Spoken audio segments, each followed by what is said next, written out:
எப்படி இருக்கிறீங்கன்னு விசாரிக்கிறவங்களை விட உனக்கென்ன கவலையின்னு நினைக்கிறவங்க தான் அதிகம். இந்த வரிகள் மனித உறவுகளில் உள்ள ஒரு கசப்பான யதார்த்தத்தை பேசுகின்றன.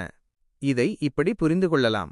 எப்படி இருக்கிறீங்கன்னு விசாரிக்கிறவங்களை விட இங்கே எப்படி இருக்கிறீங்கன்னு விசாரிக்கிறவங்க என்பது நம் நலம் விசாரிக்கும் அக்கறையுடன் பேசும் நபர்களை குறிக்கிறது. அவர்கள் நம் உடல்நிலை மனநிலை குறித்து மேலோட்டமாகவோ அல்லது உண்மையான அக்கறையுடனோ விசாரிக்கலாம். ஆனால் இவர்களின் எண்ணிக்கை குறைவாகவே இருக்கிறது அல்லது இவர்களின் அக்கறை ஆழமற்றதாக இருக்கலாம். உனக்கென்ன கவலைன்னு நினைக்கிறவங்க தான் அதிகம். இந்த வரியின் பொருள் மிகவும் ஆழமானது.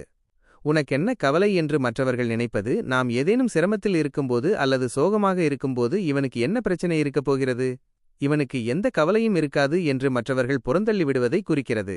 அதாவது நம்முடைய கஷ்டங்களை அல்லது மனநிலையை புரிந்து கொள்ள முயற்சிக்காமல் அதை ட்ரிவியலைஸ் செய்து இவனுக்கு என்ன கவலை இருக்கப் போகிறது என்று அலட்சியமாக நினைப்பவர்களே சமூகத்தில் அதிகம் இருக்கிறார்கள்.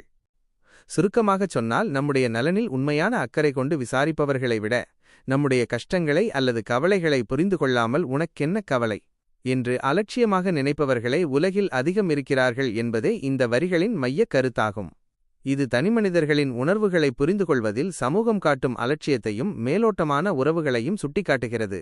இந்த வீடியோ உங்களுக்கு பிடித்திருந்தால் மறக்காமல் ஒரு சப்ஸ்கிரைப் செய்து உங்கள் நண்பர்களுக்கும் பகிர்ந்துவிடுங்கள். உங்களுடைய ஆதரவு எங்களுக்கு மிகவும் முக்கியமானது. மேலும் பல சுவாரஸ்யமான வீடியோக்களுடன் உங்களை சந்திக்கிறோம். தொடர்ந்து இணைந்திருங்கள். வணக்கம். வாழ்க வளமுடன்.